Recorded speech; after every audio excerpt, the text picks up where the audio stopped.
Good afternoon. I thought you'd like to see me as a brunette. I just looked in the mirror and thought, oh, I forgot how I looked as a brunette. I kind of like it. I do this, like many women, and probably men too. This time of year especially, we're in the Pisces season.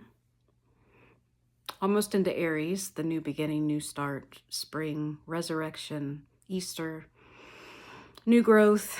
And I've been really stressing, and I've done several videos lately about the damage done that I did to my own hair, unintentionally, of course, but in that effort to have what I call my antidepressants, my light, my halo, my hair. It's like, if I would be vain about one thing, it would be my hair. Vain, vain, vain.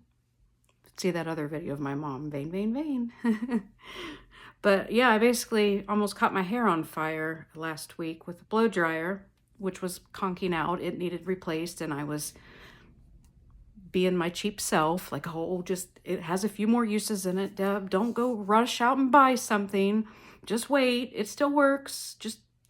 And sometimes things we think they break, and then we just unplug them and plug them back in, and miraculously they just work again. I don't know about you, but that happens to me a lot, especially with anything electronic. It's like it's acting up, just put it away and come back to it, and somehow it fixes itself. It reboots. And we do that too. But with my hair, like I said, I fried the end, right in the center. Like, this is like where the most volume of my hair is now like there's a dent where it had literally, my hair melted, and I could smell it, and it exploded, and I got this is like, it looked like a bunch of eyelashes on my shirt, which was just fried, singed hair, and like confetti all over. And I wanted to believe that it was something else. It was the brush. Like, I looked at the brush, even looked pretty damaged too. And I had no idea that silicone-based products like leave-in conditioners, when used with heat styling products, can actually damage your hair. To me, it was like the conditioner was to undo the damage that I had already done with the heating and the bleaching and the tanning and all of that. Can you hear it?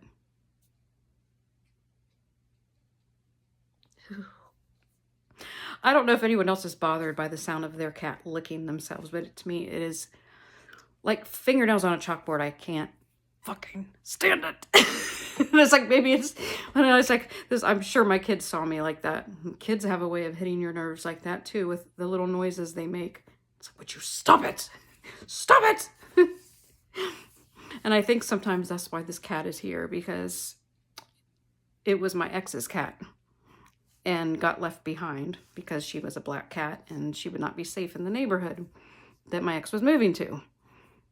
They had special uses and beliefs about black cats. So he very sincerely and honestly looked me in the eye and said she would not be safe where I'm going. So she stayed. And begrudgingly, I kept taking care of her, and I realized, that's not very kind. But at the same time, I feel like she's here to remind me of that, because without her, my kids have left the nest. I'm in my nest alone now. So one of my very good friends that I've been friends with for over 20 years said, you need to get yourself a cat. It's like, oh, I already have one. Well, it wasn't my cat. I never saw her as my cat, because she always favored my partner, and any other man that would show up at the house, she was all about them. She's a very, very affectionate lap cat. She wants to be all up in your business at any time, day, or place, and she doesn't ever take no for an answer. She's just very persistent, which is interesting, because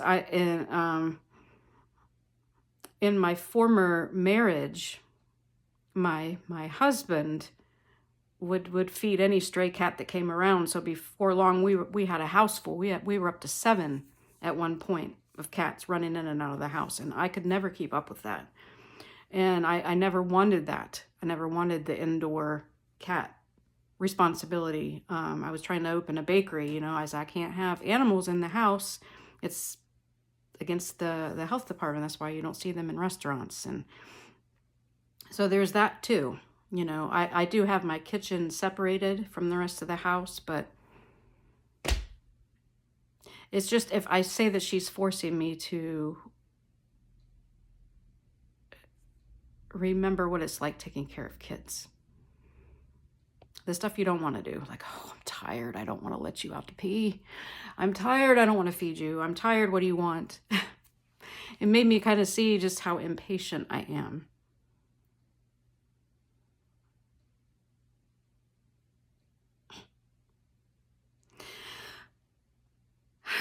I just got a message. I'm actually getting an RTT session for me today. I connected with a colleague that went through the same course. She actually got to meet Marissa Peer in person, which is like my dream. Like if I could meet any one person in the whole world, it would be Marissa Peer. She would be the one person in the entire planet. If I could pick one person, it would be Marissa Peer, to be able to meet her. And from what I've heard from others that have met her, she's very warm, she's friendly, she hugs everybody. So yeah, I'm actually getting an RTT session for myself to kind of get myself back on track, because I was thinking about what RTT is and what it does, and the best way to describe it is transformation, which is what the last T, or the second, yeah, the second T, that's what the T stands for. Besides therapy is transformational, rapid transformational therapy, meaning it's rapid, quick, and transformational. But I can also see how very much it is like anything you do in life to try to keep up with, whether it's housework or losing weight. And that's something I noticed over 30 years ago, going through the checkout line buying groceries, and the front cover of Women's World magazine and many others too. Like, what is the main theme every month, every week, whatever they're promising to help you with? It's always how to keep your house clean, how to have more money or save money, usually save money, clean house, lose weight. And then there's something in there about, love and maybe increasing your sex drive somewhere. That's cosmopolitan, more like. But I was more worried about the housework and the and the weight loss and all that kind of stuff. But every month there was something new to try. So I don't know how many months I gave it a try. I had stacks and stacks of those magazines, which I no longer buy. I no longer buy those. So I guess I could say that's one savings I have now. I don't spend that $1 something, which is probably more like $2 or $3 now. I got way off topic. What I wanted to show on this video was I had been focusing so much on the damage that was done to the blonde and avoiding touching up the roots because of the damage. I was giving my hair a rest, especially now that I just caught it on fire last week. But as I was looking, I was seeing this and thinking, damn it, this is where the hair broke off. And then I was like, no, this is actually new growth, because I remember months ago doing this and this all being scalp, this all being skin. It was white. Like you can kind of still see that it's still thinner there compared to,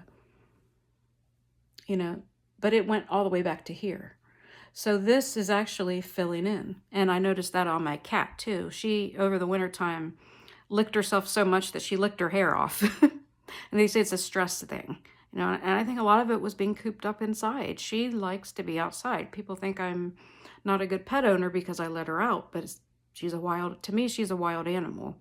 I was raised on a farm where, all of the animals were outside. None of them came in for any reason, except for there was a few times in the winter we had a wood stove, out that was more of an outdoor room, and we would let the animals come in and get warm, but it was mostly what the barn was for. The barn was the animal shelter and the house was ours. So we did not share the space with the animals, except for those that found their own way in, like the mice, which is another video. I won't get into the mice today.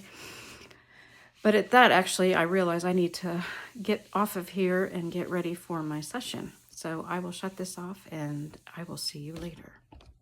Have a good day.